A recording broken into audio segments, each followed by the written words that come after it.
En este día tan especial, donde se nos ha pedido a las mujeres que levantemos un clamor hacia el altar de Dios, quiero compartir con ustedes una preciosa revelación que está en el libro de Esther, ese libro que hemos escogido, ese ejemplo de mujer que hemos escogido hoy para presentarnos ante el Rey con nuestro clamor, con nuestras oraciones y nuestras peticiones. También, como sabemos, cimentados bajo la palabra de Segunda de Crónicas capítulo 20, donde el rey Josafat pidió a todas las mujeres, a los niños y a sus hijos y a los varones que oraran, que hicieran un día de ayuno y oraran. Así que hoy quiero traerles una revelación de la palabra de Dios para que nosotras, las mujeres, siervas de Dios, templos vivos del Espíritu Santo, ejerzamos nuestro ministerio otorgado por Dios para su pueblo, sin distingos de que sea hombre o mujer, con la única condición de que seamos templos vivos del Espíritu Santo. Puesto que este tiempo es el accionar del Espíritu Santo, así como lo instituyó Jesucristo. Antes de partir, Él decía, conviene que yo me vaya, que yo suba al trono de la gloria para estar a la diestra de Dios Padre y para que quede aquí en la tierra con ustedes el Espíritu Santo de Dios. Recuerden que en el Antiguo Testamento el protagonista fue Dios, en el Nuevo Testamento fue Jesús, pero en los tiempos después de Hechos de los Apóstoles hasta nuestros días, el protagonista es el Espíritu Santo de Dios. Por eso el apóstol Pablo dijo que ya no había hombre ni mujer y que todos somos el pueblo de Dios. Esa palabra la encontramos en Gálatas 3:27. Porque todos los que habéis sido bautizados en Cristo, de Cristo estáis revestidos. Ya no hay judío ni griego, ya no hay esclavo ni libre, no hay varón ni mujer, porque todos vosotros sois uno en Cristo Jesús. Y si vosotros sois de Cristo, ciertamente linaje de Abraham sois y herederos según la promesa. De tal manera que los hombres y las mujeres somos herederos de las promesas de Dios. Toda la Biblia está escrita para el género humano, hombre y mujer. Tenemos los mismos derechos de recibir sus promesas y de creer en su palabra. Pero eso sí, teniendo en cuenta que no podemos reñir, nunca los ministerios pueden estar en competencia, no tenemos que engrandecernos los unos sobre los otros, porque Dios no quiere que nosotros en el reino de los cielos tengamos competencias de quién es el mayor y quién es el menor.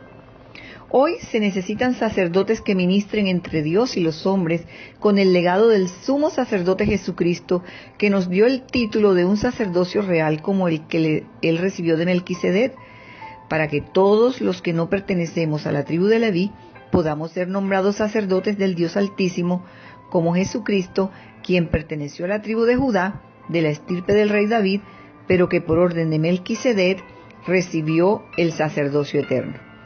En Hebreos 7:11 dice, ahora bien, si la perfección era por medio del sacerdocio levítico, pues sobre esas bases recibió el pueblo la ley, ¿qué necesidad había de que se levantara otro sacerdote según el orden de Melquisedec y no designado según el orden de Aarón?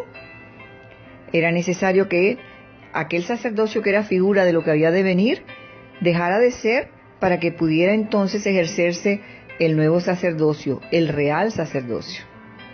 Mi amada pastora, sierva de Dios, ministra del altar del Señor, yo le hago esta pregunta. ¿Usted se considera una hija de Dios? Dígame una cosa, ¿usted realmente sabe que forma parte del pueblo de Dios? ¿Usted ha sido bautizada en Cristo Jesús? ¿Es nacida de nuevo?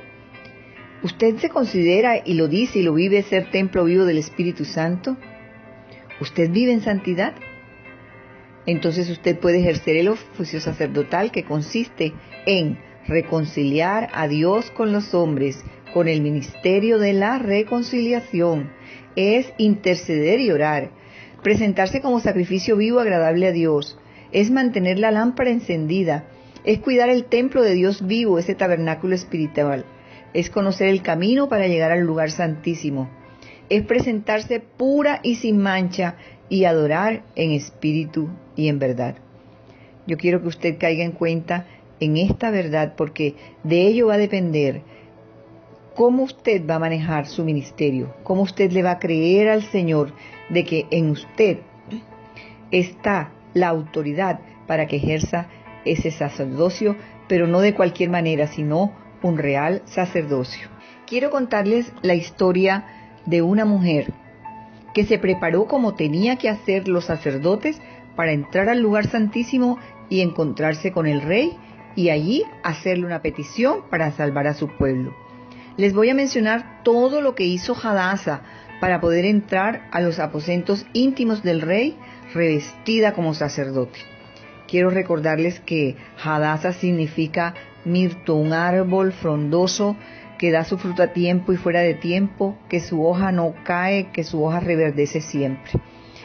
Hadasa, la reina Esther, fue una mujer que supo sembrarse junto a las corrientes de agua y su fruto perdurar para siempre.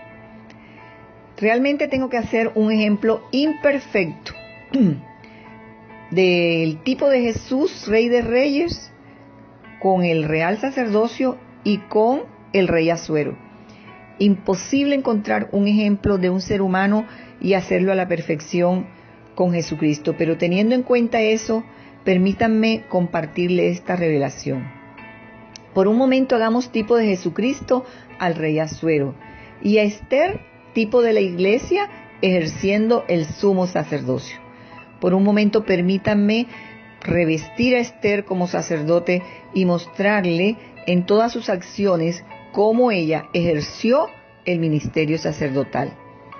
De allí veremos a Esther de una manera diferente, como hasta ahora nos han mostrado sus enseñanzas, sin que las anteriores hayan perdido su vigencia, más bien enriqueceremos nuestro conocimiento.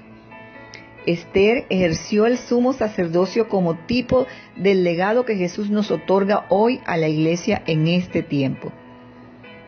La Biblia dice que nosotros somos su pueblo y que somos ¿qué? Nación santa. ¿Qué más somos? Pueblo adquirido por Dios y además real sacerdocio.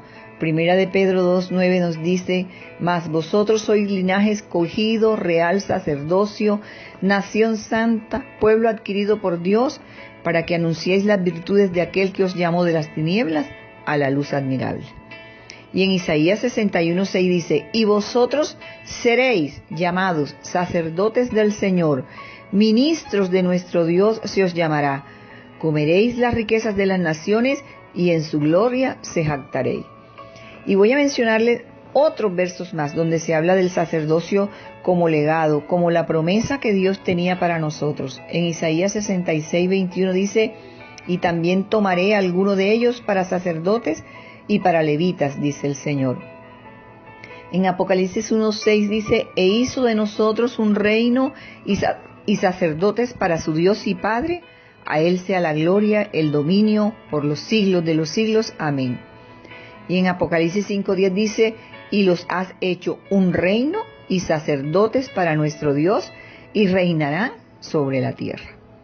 Usted va a descubrir conmigo hoy a la reina Esther fungiendo como sacerdote según el oficio sacerdotal arónico, tipo del sacerdocio espiritual de Jesucristo, ante el rey como tipo de Jesucristo. ¿Recuerdan que el sacerdote duraba todo un año preparándose para entrar al tabernáculo y debía esperar su turno? Había un orden que se tenía que ejecutar según las familias de las tribus de Leví. Y el sumo sacerdote podía entrar una sola vez al lugar santísimo, una sola vez al año.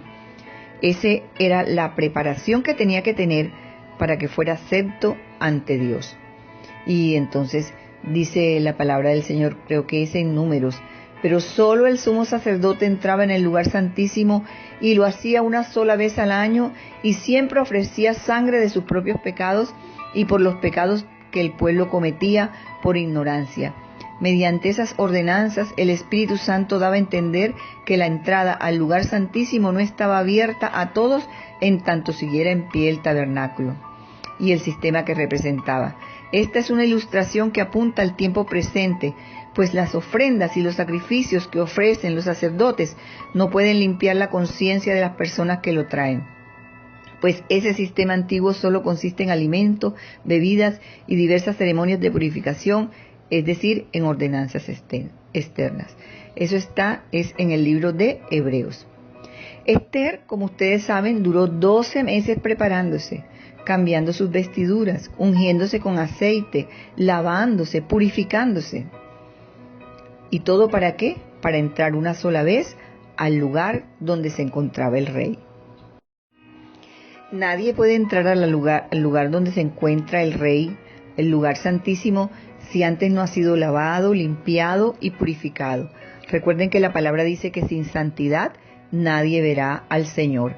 Así que esos 12 meses en que Esther se estaba preparando era para que de ella saliera toda contaminación y se presentara pura ante el rey. Fíjese que el sacerdote, a la usanza antigua, presentaba las ofrendas. Recuerden que Dios dice ahora que Él no quiere que nosotros llevemos becerros y carneros, sino que nos presentemos nosotros mismos como sacrificio vivo, santo, agradable a Dios. Esther debía lavarse antes de entrar al rey porque era ella la que se iba a entregar. Ella iba a entregarse como una virgen para que el rey la tomara. El sacerdote tenía que pasar por el altar del sacrificio y por el lavacro para lavarse y limpiarse. Sin la sangre derramada, nadie podía presentarse ante Dios. Miren lo que pasó con Esther. Ella entra a los aposentos del rey como una virgen. Y al entregarse al rey, como era virgen, su himen se rompe y hubo derramamiento de sangre.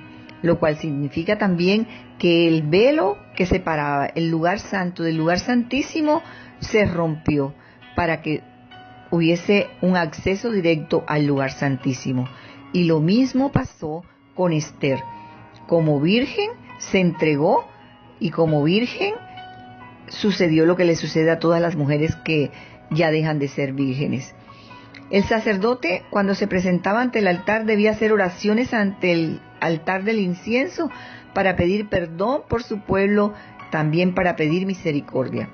En 2 Corintios 5:17 dice que de modo que si alguno está en Cristo, nueva criatura es, las viejas cosas pasaron, he aquí todas son hechas nuevas, y todo esto proviene de Dios, quien nos reconcilió consigo mismo por Cristo y nos dio el ministerio de la reconciliación. Recuerde que el ministerio de la reconciliación es el ministerio sacerdotal que reconcilia a Dios con los hombres y a sí mismo con Dios. Dice el verso 19, que Dios estaba en Cristo reconciliando consigo al mundo, no tomándole en cuenta a los hombres sus pecados, y nos encargó a nosotros la palabra de la reconciliación. Así que Esther llega al rey como sacerdote para hacer una petición, y la petición era salvar a su pueblo. Miren lo que hacían los sacerdotes cuando estaban en el lugar santo. Cambiaban los panes, también podían comer de ellos cuando los cambiaban. Y fíjese lo que hizo Esther. Convidó al rey y a Amán a cenar varias veces. Ella lo que quería era ofrecer el pan de vida para Amán, para lograr ver en Amán un arrepentimiento que nunca llegó. Amán debía presentarse ante el sacerdote como lo hacían los leprosos. ¿Y quién era el sacerdote? Esther. Y el leproso se presentaba para que el sacerdote constatara si tenía lepra, si había sido sanado o si era considerado inmundo. Amán se presentó ante Esther como sacerdote y ella certificó que él estaba inmundo, porque estaba lleno de pecado, porque nunca se arrepintió. Amán quedó en esa misma condición de los leprosos. Fíjense lo que hizo Esther. Convidó a las mujeres a que orasen y ayunasen. Y ese es un oficio sacerdotal. Eso es lo que hace el sacerdote. Convoca para que todo el pueblo ayune y ore con un mismo propósito. Cuando Esther entró a la presencia del rey, cuando no había sido convidada, estaba en peligro. Si el rey no extendía su cetro hacia ella, ella podía morir. Pero ella estaba limpia y ella estaba bien ataviada y ella halló gracia ante el rey. Eso hace el sacerdote. El sacerdote halla gracia ante Dios y ante los hombres.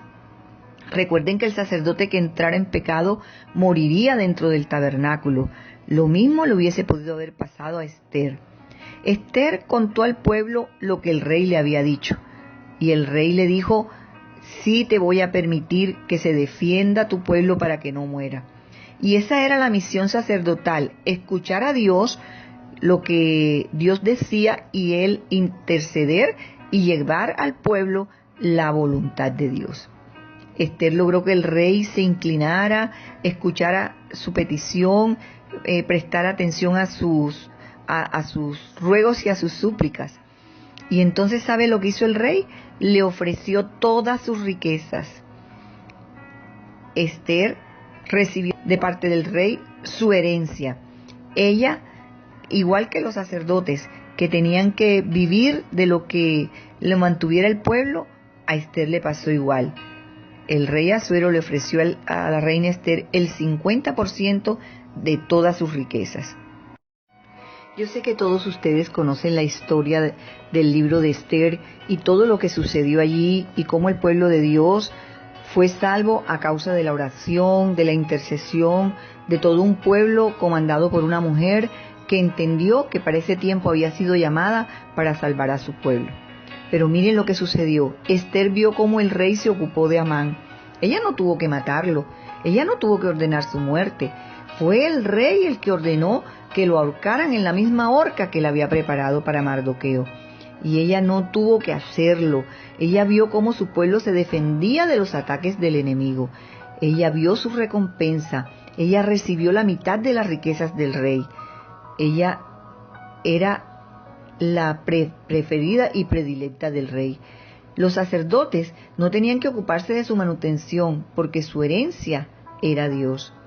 Esta mujer ejerció el ejercicio sacerdotal como una reina al lado del rey, en un matrimonio perfecto, como Jesucristo ha de venir a realizar las bodas del Cordero con su iglesia, ataviada como una novia, vestida de blanco y en santidad. Como ese real sacerdocio que la iglesia tiene que ejercer hasta la segunda venida de nuestro amado y redentor Señor Jesucristo. Qué enseñanza tan hermosa nos dejó la reina Esther. Querida sierva de Dios, ejerza su ministerio con poder y autoridad, no tratando de emular al varón, no tratando de sobrepasarlo, sino como ayuda idónea, estando allí en la misma condición, como templo vivo del Espíritu Santo, como una mujer usada por el Señor. Se hace sacerdote del templo de su corazón, se hace sacerdote de su hogar, de la grey donde Dios le dio para que pastoreara, de su ciudad, de su nación. Y ore para que Dios salve a Colombia, a Sucre, a Sincelejo, a todas las naciones de la tierra, que Jesucristo se encargará de ahorcar a nuestros enemigos. Pídale al Señor que la revista de santidad, porque sin santidad nadie verá al Señor, y revístase de ese real sacerdocio, porque los sacerdotes tenían una diadema puesta en la frente que decía santidad a Jehová. Y Dios hoy nos ha dado una corona llena de amor, una corona de justicia, para que nosotros podamos ejercer ese ministerio para la gloria y honra de nuestro amado Señor. En el nombre de Jesús, amén.